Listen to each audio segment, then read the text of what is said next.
पहले तो गुरुकुल में गए, गुरुकुल के बाद राज्य में आए, तो राज्य में आने के बाद विश्वामित्र जी ले गए। अब विश्वामित्र जी आए, क्योंकि असुर यज्ञ में विघ्न डालते थे, तो वो असुरों के विनाश के लिए राम जी को लेने के लिए आए। राम जी के प्रति दशरथ जी का बड़ा स्नेह था, तो वो देने के लिए तैयार नहीं थे कि मैं कैसे दे दूं इनको।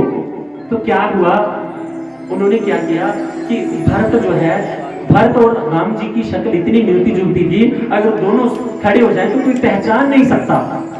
तो उन्होंने क्या किया, राम जी आए, उन्होंने कहा विश्वामित्र जी ने कि मैं आपसे आपके दो पुत्रों को, राम और लक्ष्मण को लेने के लिए आया हूं।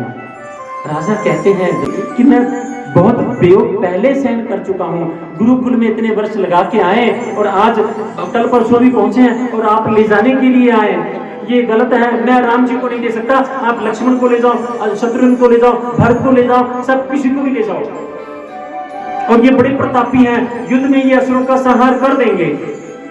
कहते नहीं नहीं, मुझे तो राम और लक्ष्मण ही चाहिए। तो वशिष्ठ जी ने राजा को समझाया कि ऐसी बात नहीं है, भेज देना चाहिए।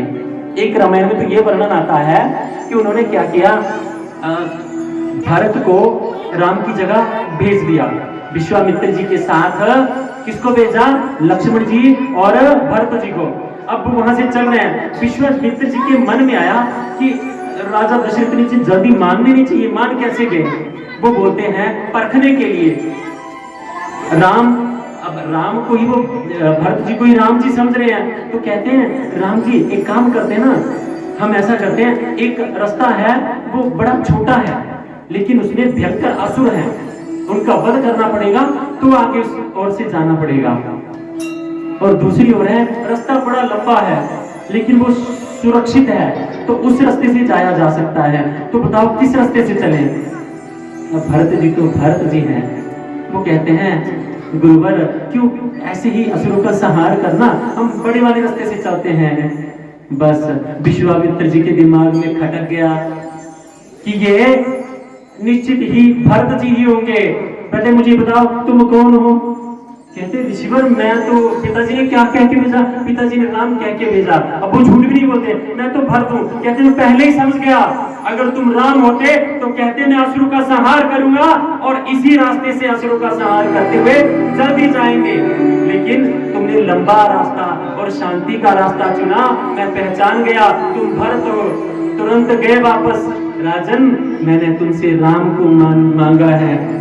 दशरथ जी कहते हैं मेरे लिए तो दोनों एक ही स्वरूप हैं, यही राम जी हैं, ऋषिवर थोड़ी दया करिए मुझ पर।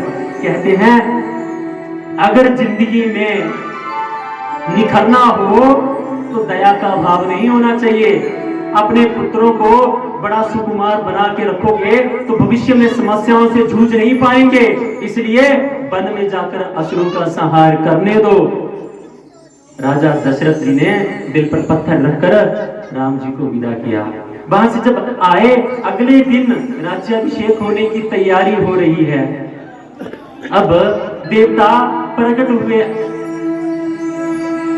अयोध्या में और राम जी के सामने आकर कहते हैं प्रभु कल राज्याभिषेक हो गया तो हमारा क्या होगा, जो असुरों को मारने का आपने प्रण लिया है वो कैसे पूरा होगा।